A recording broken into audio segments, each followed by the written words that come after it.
जय माता दी, जय श्री राम।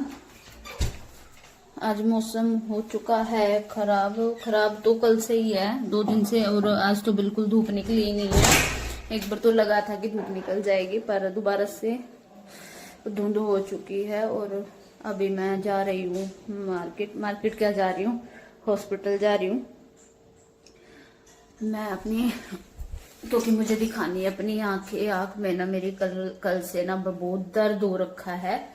तो बहुत ज्यादा दर्द हो रखा है, तो इसीलिए मैं डॉक्टर के पास जा रही हूँ दिखाने के लिए, क्यों आंखों में दर्द क्यों हो रहा है। दर्द भी है और हल्की हल्की जैसे चुभन होती है वो भी हो रखी है, क्योंकि मेरे को पहले ही चश्मा लगा हुआ है। और मेरे को भी ऐसा ना हो कि मेरे चश्मे का नंबर बढ़ गया हो, क्योंकि मैं बहुत कम लगाती हूँ इस वजह से। तो आंखों में न कल से मतलब राहत मिली नहीं रही है बिल्कुल भी, तो इसीलिए मैं जा रही हूँ डॉक्टर को दिखाने के लिए।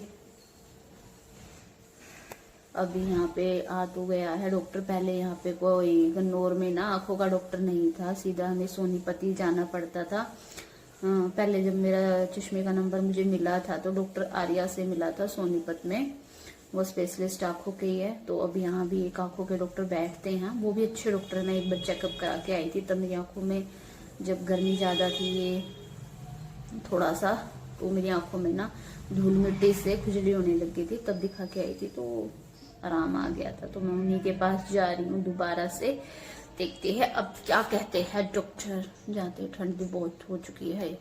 हम जा रहे हैं पद यात्रा करते हुए मार्केट की तरफ। मार्केट में क्या, हॉस्पिटल जा रहे हैं। मार्केट आ रही है यार, मार्केट में ही हॉस्पिटल है तो भाई मार्केट ही बोला जा रहा।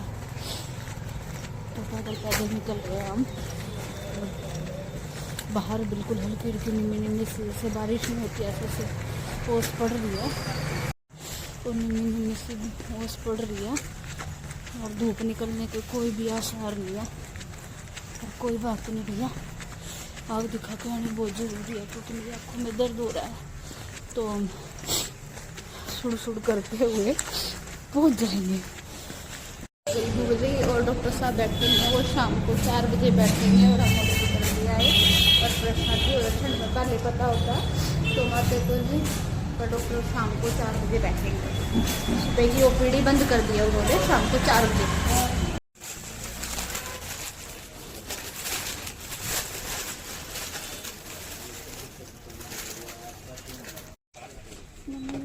पसंद ना आया इसका सूट, ये जो मेरा पिंक वाला है ना, इस टाइप का है ये भी, है ना। बाकी और घर आ चुके हैं शॉपिंग करके। बाहर बहुत ज़्यादा ठंड हो गई है, और मैं स्पेशल तो गई थी, जो मेरे शॉपिंग करने का कोई इरादा नहीं था, मैं स्पेशल तो गई थी आंखों के लिए। पहले तो वो डॉक्टर आंखों के बैठते थे 10 बजे से 2 बजे तक, फिर शाम को 5 से 6 बजे तक। तो अभी पता चला उन्होंने ना सर्दियों में ओपीडी ना 4 से 4 बजे के बाद कर दिया है। तो कह रहे थे कि 4 बजे डॉक्टर बैठेंगे। तो मैं वहाँ से फिर मैंने सोचा अब क्या करूँ, फिर मैं कहा ना थोड़ी सी शॉपिंग कर लूँ, क्योंकि मेरे पास है ना सूट भी नहीं रह रहे थे 1-2। तो फिर मैं ना सूट वाले की दुकान पे गई। पहले मैं ना 2-3 दुकानों पे घूमी। यहाँ ना पता है गन्नौर में ना इतना अच्छी कपड़े नहीं मिलते, पर मेरे को ना ये सोच देख रहा था, क्योंकि मेरे को उससे सोनीपत नहीं जाया जाता। और तकरीबन तो मैं शॉपिंग गुड़गांवा से करती हूँ, क्योंकि मेरा जो मायका है वो गुड़गांवा का है। तो फिर मैंने सोचा कि चलो काम चलाओ ले लो। फिर मैंने 2-3 दुकानों पे घूमी, और ऐसे ऐसे सूट दिखा रहे ना आदम जमाने के भैया, और कहते नई ट्रेंड में। भाई मैं कैसे तो मैं नहीं पहनती, और नहीं मेरे को फिर कहते आप आइडिया तो दो। मेरे को कहते यही चले हुए ट्रेंडिंग में। मैं कहा भाई मेरे को नहीं चाहिए, ऐसे तो चलाओ कि मैं घर में तो पहन लूँ इन सूटों को। और फिर हम एक दूसरी शॉप पे गए, फिर हमें थोड़े से वहाँ पे पसंद आए कि भाई जो ये कि डाल ले सूट। तो मैं दिखाती हूँ मैं आपको कैसे सूट लेके आई। एक सूट मैं ये लेके आई, ब्लैक कलर में है, अच्छा है, कपड़ा अच्छा है इसका, इसको हम डेली यूज में अच्छे से पहन सकते हैं। ये है ब्लैक कलर का, और अभी मेरे को दिख रहा है शायद ग्रे कलर है, शायद ग्रे तो ये है, ये मेरे को समझ नहीं आ रहा कौन सा कलर है, पर ये मेरे को अच्छा लगा, इसका कपड़ा प्यारा था। और एक सूट मैं ये लेके आई, मेरे को बड़ा प्यारा सूट लगा मेरे को। थोड़ा कुछ मतलब जितनी दुकानों पे घूमी मैं उन सब से थोड़ा सा हटके ये सूट लगा। एक ये लेके आई मैं, और एक ये है ग्रे कलर। तो सिंपल सोवर मेरे को ना ज्यादा चमक धमक भड़क जैसे बोलते ना भारी भरकम वर्क के सूट, वो मुझे ना बहुत कम पसंद आते हैं, मेरे से पहने नहीं जाते। मेरे को सिंपल सोवर सूट ज्यादा पसंद है, तो इसीलिए आपने मेरे सूट देखा भी होगा सिंपल सोवर।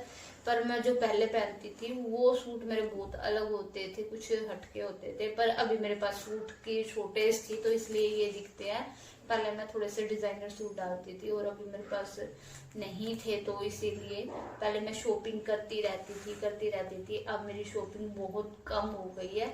अब मैंने काफी टाइम बाद अपने लिए सूट खरीदे हैं।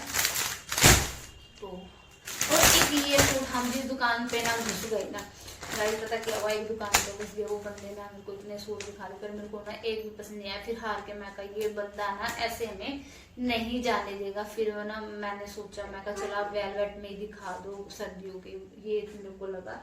फिर ये ना नेवी ब्लू कलर का सूट था वेलवेट में, तो एक सूट फिर मैंने ना, मैं कहा चल सस्ता है 500 रुपए में, मैं कहा इससे पीछा छुड़ाने का यही है। मैं कहा ना एक सूट भैया ये दे दो, मैं कहा मेरे को अच्छा लगा तो मैं कहा आपसे मैं लेके जाऊंगी, अदरवाइज नहीं। मैं कहा एक सूट पहले मैं यूज कर देती हूँ।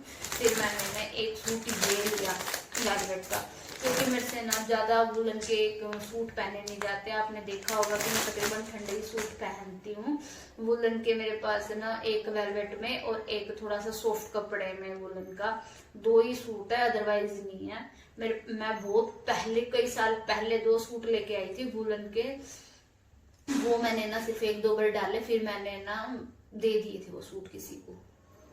मेरे से नहीं पहने जाते। हाँ मेरे से ना जैकेट पहना लो, कितनी हैवी पहना लो, वो मैं पहन सकती हूँ कितनी भी, पर मेरे से ना वुलन ज्यादा पहना नहीं जाता सूट वगैरह का। तो मैं ये लेके अब देखते कि इनको सिलता कौन अच्छे से। जिस टेलर के पास मैं सिलवाती थी वो टेलर अब पहले की तरह अच्छे सूट नहीं सिलता, और देता भी काफी टाइम बाद है। वो सिल के तब देता है जब सूटों की रिवाज भी चली जाएगी ना, तब देता है, नहीं तो उसके बहाने रहते। वो सूट सिल के नहीं देता। मेरे को बीमार हो गया, मैं दुकान पे ये नहीं हो या फोन नहीं उठाएगा, तो इसीलिए अब मैं सोच रही हूँ मैं किसी और से ही सिलवा लूं, क्योंकि मेरे सूट है ना, मैं उसको बोल के पूछाऊंगी और वो सिल के ना आदम जमाने के देगा, जैसे बिल्कुल ही सिंपल सोवर सूट कर देगा। कुछ तो सूट ऐसे और फिर वो सील ऐसे देगा कि भैया वो सूट पे ना 4 चांद लग जाते हैं, तो मेरे से पहनने में फिर मेरे को दिक्कत होती है, इसीलिए। आज इसके पापा मेरे को बताएंगे तो जरूर, पर मैं आज 5000 की शॉपिंग करके आ चुकी हूँ। क्या मैं बड़े ऊपर 5000 की भी खर्च नहीं कर सकती? कर ली मैंने आज शॉपिंग। मार्केट से आने के बाद अभी मेरा मन नहीं कर रहा था कुछ भी काम करने का, तो थोड़ी देर मैं रेस्ट कर रही थी। तो मैं थक चुकी थी बहुत ज़्यादा, क्योंकि बाहर ठंड बहुत ज़्यादा थी, तो मेरे को ठंड लग रही थी। मैं बाहर रजाई में घुस के बैठ गई, और अभी टीवी देख रहे हो। और मैंने आपको जैसे बताया था कि मैं महाकाली का नाटक जरूर देखती हूँ, तो मैं उसमें ही मगन हो रखी हूँ। और मेरा काम टाइम भी हो चुका है किचन में जाने का शाम का, तो मैं कढ़ी बनाऊँगी आज, तो मैं आपको दिखाती हूँ। भैया मैं बड़ा मगन होकर देखती हूँ महाकाली का ये नाटक, और मेरा बिल्कुल मन नहीं कर रहा उठने का। बस थोड़ी सी देर का रह गया, पल कितना रह गया, मतलब ये ना थोड़ा सा रह गया। बस ये फटाफट से ना खत्म हो जाए तो मैं किचन में जाऊं, नहीं तो मेरे को ना सब्जी बनाने में देर हो जाएगी।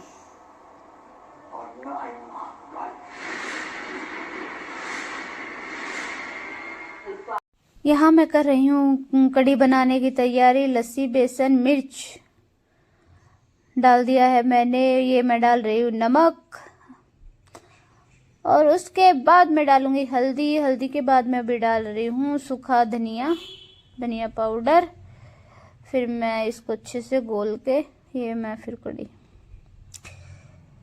भैया ये हो गया। अभी मैं कढ़ी छोक के ना, फिर मेरे चाय के वगैरह के सारे बर्तन पड़े थे, मैं वो साफ करने लगी, क्योंकि मैं ना मार्केट से आके टीवी देखने लगी थी और फिर बर्तन सिंक में पटकते रहे, तो मैं ये बर्तन साफ कर रही हूँ कढ़ी छोकने के बाद। तो भाई मेरी कढ़ी भी बन चुकी है, मेरे बर्तन भी साफ़ हो गए हैं। काम मतलब रोटी नहीं बनी है अभी, क्योंकि रोटी अभी नहीं बनाऊंगी, ये आएंगे तभी बनाऊंगी। निमित अभी ट्यूशन पे है और पलक आराम से बैठी हुई है। और अभी मेरे को अभी सिर्फ मैं करूँगी पूजा, मेरा पूजा का टाइम हो चुका है तो पूजा करूँगी। और भाई कई बार ऐसा होता है, मैं मतलब मेरा ये जो मैंने कई बार आपको बताया, माँ काली का नाटक देखने में मैं बड़ी मगन हो जाती हूँ। और डॉक्टर को भी ले दी, शाम को मैं ओपीडी में गई नहीं, क्योंकि शाम को हो जाता है काम का टाइम, और फिर इसीलिए तो मैंने आज से चश्मा लगाना थोड़ा सा कंटिन्यू कर रही हूँ। मेरे को आदत नहीं है चश्मा लगाने की, क्योंकि है ना मेरे से लगाया नहीं जाता। सबसे बड़ी बात ये है, मेरे को याद नहीं रहता, मैं भूल जाती हूँ। फिर जब आँखों में दर्द वगैरह शू होता है तो मैं चश्मा लगाती हूँ। ये मेरी सबसे गंदी आदत है, बहुत ज़्यादा। देखते हैं भैया, क्योंकि मैं ना अपने लिए ना अपनी केयर नहीं कर पाती हूँ। मैं अभी कुछ टाइम पहले 2-3 दिन पहले बोला था कि मैं अपने ऊपर ध्यान दूंगी, एक्सरसाइज वगैरह करूंगी। एक्सरसाइज नहीं हो पाएगी तो मैं रस्सी कूदूंगी, थोड़ा सा ऊपर कूद फिर लूंगी। पर भैया मैंने 2 दिन किया, तीसरे दिन बिल्कुल नहीं किया। ठीक है, मेरे ये हालात हैं। और बाल आप मेरे देख रही होगे, मतलब मैं ना सिर्फ शाम को सुबह नहा के ना ऐसे फिरती हूँ, बाल कंघी भी नहीं कर पाती। मेरे को आलसी लगा लो, अपने लिए कुछ भी लगा लो, मैं शाम को ही कंघी करती हूँ। आज तो सुबह सिर्फ मार्केट जाना था, मैं कंघी कर ली, नहीं तो अदरवाइज मैं कंघी भी नहीं कर पाती। कई बार तो मेरे को इतना आलस आता है, क्योंकि मेरे है ना, सच्ची बात बताऊं, सबसे बड़ी बात ये है, कंघी करने में मेरे ना बाल बहुत झड़ते हैं, बहुत ज़्यादा। इसलिए मेरे को ना डर लगता है, मैं कहा कंघी करूँगी बाल टूटेंगे, इस वजह से कंघी करने में मेरे को आलस आता है। बाकी मैं ऐसे ही रहती हूँ, कोई मेरा अलग लुक नहीं है। आपने देखा है मैं मार्केट भी ऐसे ही जाती हूँ कि मैं कुछ अलग से कुछ मेकअप वगैरह नहीं करती। तो मेरे को सिंपल रहना ही पसंद है तकरीबन। वो थोड़ा बहुत ये कि अगर मैं शादी वगैरह में गई तो थोड़ा बहुत मैंने मेकअप कर दिया, नहीं तो अदरवाइज मेरा सिर्फ यही है, सिंदूर और हल्की लिपस्टिक लगाना, बस। ये मैं कुछ अलग से नहीं रहती। और मैं अपने बाल भी ऐसे ही बनाती हूँ, कोई मेरा अलग से हेयर स्टाइल वगैरह नहीं होता कि मैंने ये बना लिया या वो बना लिया। मेरे को सिंपल ज़्यादा जितना हो सकता है मैं सिंपल ही रहना पसंद करती हूँ। वही भैया, सिंपल रहो, जो सादगी में मज़ा है वो। भैया आप देखो, सबसे बड़ी बात ये है कि अपनी अपनी पसंद होती है एक। हाँ वो अलग बात है, मेकअप करने में थोड़ा लुक आ जाता है भैया, सुंदर लगते हैं लोग, पर सबकी अपनी पसंद है, तो मैं ऐसे ही रहती हूँ। क्या करूँ, आदत है, आलसी लगा लो, कुछ भी लगा लो, पर घर के कामों में मैं आलसी बिल्कुल भी नहीं हूँ। घर के काम मैं फटाफट कर लेती हूँ, अपने लिए आलसी। प्लीज़ यार सपोर्ट कर दो, प्लीज़ प्लीज़, रिक्वेस्ट है आप लोगों से, क्योंकि आपके सपोर्ट की बहुत ज़्यादा ज़रूरत है, बहुत ज़्यादा ज़रूरत है। अगर मेरे से कोई कमी है, गलती है, तो प्लीज़ मुझे कमेंट में बताइए, क्योंकि मुझे ज़्यादा पता नहीं है ना। पर क्या हो गया, कोई सीधा डायरेक्ट सीख के तो आता नहीं है, धीरे धीरे मैं भी सीख जाऊंगी, यही ना, धीरे धीरे मैं भी सीख जाऊंगी भैया। कहते हैं ना, कोशिश करना भी बहुत ज़रूरी है भाई। कोशिश करेंगे तो पहले कोशिश करूंगी, फिर गिरूंगी, फिर कोशिश करूंगी, फिर गिरूंगी, कोशिश करूंगी, एक ना एक दिन मैं भी कामयाब हो ही जाऊंगी। तो ये कहते हैं ना कि भरोसा रखो, विश्वास रखो, कोशिश करते रहो, कर्म करो, फल की चिंता बिल्कुल मत करो। जो कर्म करेगा उसे फल जरूर मिलेगा, कभी ना कभी तो। भैया विश्वास पे ही दुनिया टिकी है, भरोसे पे ही कायम है। अगर भरोसा ना हो तो कुछ भी नहीं है। हर रिश्ता भरोसे पे, ये दुनिया एक विश्वास पे ही टिकी है।